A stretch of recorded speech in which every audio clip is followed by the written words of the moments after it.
I'm Jane. How are you doing today? I'm good, how are you? I'm good. So I just wanted to start off with kind of telling you a little bit about confidentiality before we get started. You do know what confidentiality means, right? Yeah. Alright, perfect. So basically, anything that is said between us is going to kind of stay between us unless you mention anything like drastic, like harm to yourself or others. But besides that, we'll usually have a discussion just between us, or even if I do feel that, I'll talk to you before I take any steps further. Does that sound good to you? Yes. Alright, so why don't you go ahead and tell me a little bit about what brought you here today? I'm Maria. I'm 18 years old.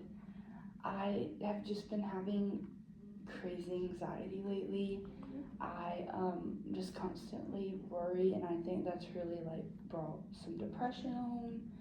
I haven't really felt like myself in a long time, and there's just been a lot of stuff going on in my life, and I just feel a lot of emotions, and it's just really wearing down on me and just making me sad all the time. Right. When you say a lot of emotions, how do you feel that your body is responding to all those emotions?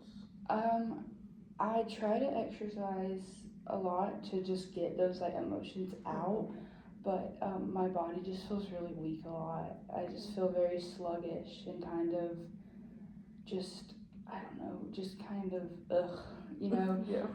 I've gotten sick a lot, like just like viruses and stuff, because my body's just so worried about, I guess, my emotions to worry about staying well, but I just feel all the time. Right, I get that. So, you said you feel and that you're getting sick. Have you ever heard of something called the cognitive model? A little bit. A little? Not in depth, but like a little bit. Yeah, no problem. Do you mind if I just give some information on the cognitive model? So the cognitive model is it's a triangle, but you can also think of it as a circle with all the different ways the arrows are going. As you can see behind me, you have your behaviors, your thoughts, and emotions. So the cognitive triangle and the model is kind of how your thoughts or emotions or behaviors can indirectly affect any one of these things. So like you said, you're having a lot of anxiety lately, and that sometimes makes you feel a little bit sad. And then your thoughts are kind of that blast state. Does that sound correct? And then almost like you're feeling weak. Yeah. And then up to feeling sick almost. Yeah. Does that kind of make sense? I mean, I can definitely see the interchanges and how they like affect each other. Right. So the cognitive model, it can be used, in a negative or positive sense. The example I like to kind of use when explaining the cognitive model and how to almost work with that mindset in your thoughts is, the universal, say you text your friend or you text like someone you have a crush on or something.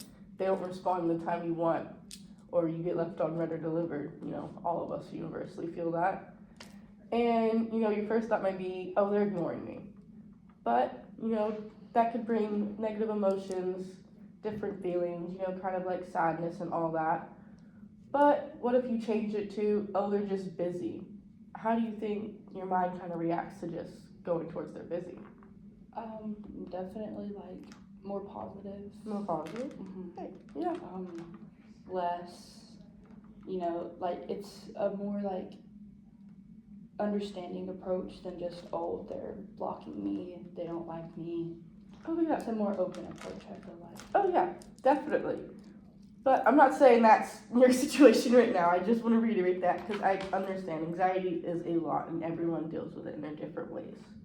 So after just thinking about that, tell me some of the thoughts you have when you're kind of in that blast state or after you come back from the gym. You said my emotions? Yes. Just kind of down, like depressed. I've been diagnosed with anxiety disorder for about 2 years now, but and I've like, I've been to therapy before, but I've never had these like, and I don't want to say depression because I haven't been diagnosed, but like these like depressive episodes where I just don't want to do anything, or I'll just start like when I'm in those like yucky like feelings, I just start like crying for no reason, or I also have like no motivation to do anything. Okay. A lot of the times. So yeah. Right. And what are some of those things you're kind of looking for motivation to do? So I am at community college. I'm at Cape Fear. I'm getting my associates in arts, and Congrats. like 2 months ago, I was a straight A student. I was on the dean's list. I was like, I was turning stuff in way early, never missed a day of class, and now I just don't care. I'll just like lay in bed, or I'll just scroll on my phone, and I have an A in one class, but then the rest are like C's and D's, and like I know that's bad, and it makes me really upset at myself, but I just don't. It's like my body doesn't care, essentially. Right. You're trying to figure out how to get back to that state you were in? Yeah. Alright, yeah. Well, kudos on you for just going to school and being there. That takes a lot. Thank you. School is a lot. So I understand that. And grades can always come up. I want to know kind of what's going on in your personal life outside of school that you think might be affecting this. Yeah, I have a boyfriend.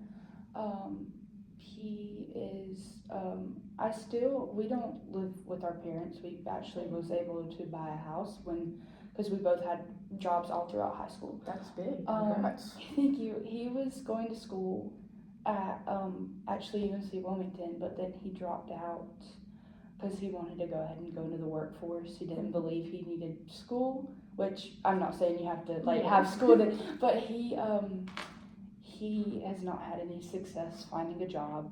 He's unemployed. He doesn't really he's a really happy person, but he has no motivation as well. So I'm just worried about the money. And my parents still, they give me an allowance. I'm only 18. They said as long as I'm in school doing good, which they don't know that my grades are dropping, but they're still gonna provide me money to live off of. But I'm just with my boyfriend, I want to have a family. We live in a studio apartment. It's like a 1-bedroom apartment, but I really want to get a bigger apartment. And I'm working a part-time job, but that's all I can handle right now. And he's just unemployed, and it's causing a lot more stress. And I think that may be where some of my sadness is coming from, but I don't really know. Okay. So I heard your thoughts on that. It sounds like you're a little bit frustrated. Is that correct? Yeah. Right. And have you tried talking to him about this? We've been in a relationship since middle school, and we started dating in 10th grade, and we've been together for so long, and I love him, and I don't want to I need to talk to him about this. I just don't know how to talk to him about this. What do you think is the worst that could happen if you did talk to him about this? I don't want to say we break up, because I know he's not like that. I guess just kind of the awkwardness of the conversation. I don't want to come off and as I'm calling him lazy. I don't want to do that. But also I want to get my point across if I do talk to him about it. So just kind of finding a balance there. Okay, finding a balance, trying to avoid that awkward stage, it sounds like. Yeah. Yeah.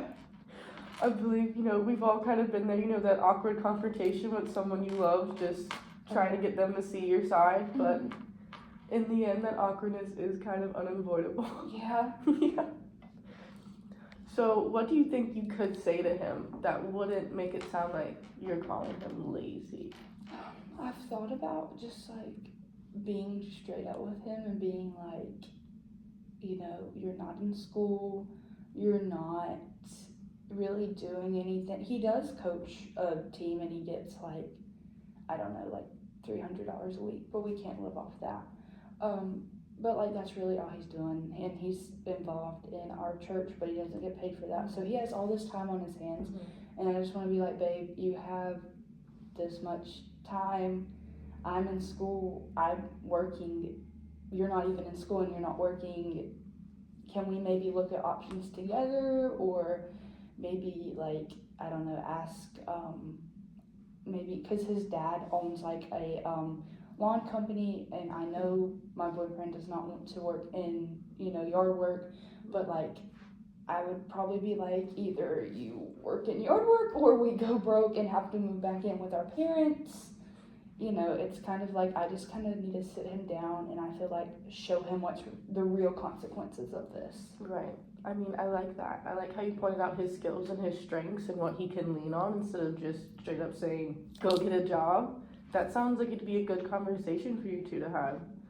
Do you think he would accept that very well? Yes. I mean, he's so smart, and I didn't want him to drop out of school anyway, but he, I believe that, that was his call, it's his education, whatever.